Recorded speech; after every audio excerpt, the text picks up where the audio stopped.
মানুষের শরীরে যেমন রোগ হয়, মানুষের কিন্তু মনেও তেমন রোগ হয়। মানুষ দুইটা জিনিস নিয়ে কিন্তু চলে, একটা হচ্ছে মন আর একটা হচ্ছে শরীর।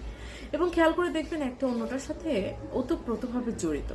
তো শরীরের অসুখ হলে আপনি কি করেন? ডক্টরের কাছে চলে যান, বা যে ওষুধগুলোর নাম টাম জানেন ওগুলো ফার্মেসি থেকে কিনে নিয়ে এসে খেয়ে সুস্থ হয়ে যান। কিন্তু মনের রোগ হলে আপনি আসলে কি করেন, এবং মনের রোগই বা কেন হয়? মনের রোগ সাধারণত মানুষ যখন মনে হয় যে আমার আপন বলতে কেউ নাই, আমাকে কেউ ভালোবাসে না, আমাকে কেউ কেয়ার করছে না, আমাকে কেউ সম্মান দিচ্ছে না, বা বেশিরভাগ ক্ষেত্রে যেটা দেখা যায় সেটা হচ্ছে আমার কাছের মানুষটা আমাকে অ্যাটেনশন দিচ্ছে না, এগুলো ভাবতে ভাবতে কিন্তু মানুষের মনে একটা রোগ ধরা পড়ে।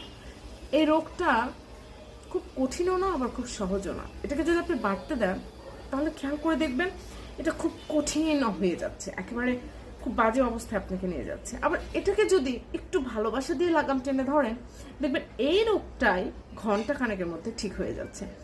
শরীরে যদি মারাত্মক কোনো অসুখ হয় তাহলে কিন্তু এটা সারাতে আপনাকে অনেক অর্থ ব্যয় করতে হবে, অথচ সেটা সম্পূর্ণ ভালো হবে কিনা তার কিন্তু কোনো গ্যারান্টি নেই।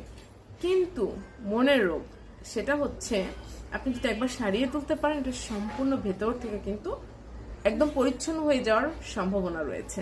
তবে সেটার জন্য একদম প্রপার আপনি যেটা চাচ্ছেন আপনাকে সেটাই পেতে হবে।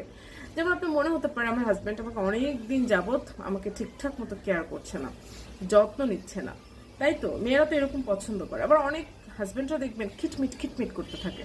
এটার কারণ হচ্ছে উনি ফিল করছে যে ওনার ওয়াইফের সাথে ওনার দূরত্ব বেড়েছে, বা সন্তানদের নিয়ে ঝামেলা হচ্ছে, পারিবারিক ঝামেলা হচ্ছে। এগুলো একটা নারী কিন্তু খুব সহজেই সামাল দিয়ে এটাকে ঠিক করে ফেলতে পারে। সো এই যে খুঁটিনাটি বিষয়গুলো কিন্তু আমাদেরকে অনেক নজরে রাখতে হবে। আমাদের যেমন ছোট্ট অসুখ হলে আমরা কিন্তু অবহেলা করি, সেখান থেকে একটা বড় অসুখ হয়ে যায়।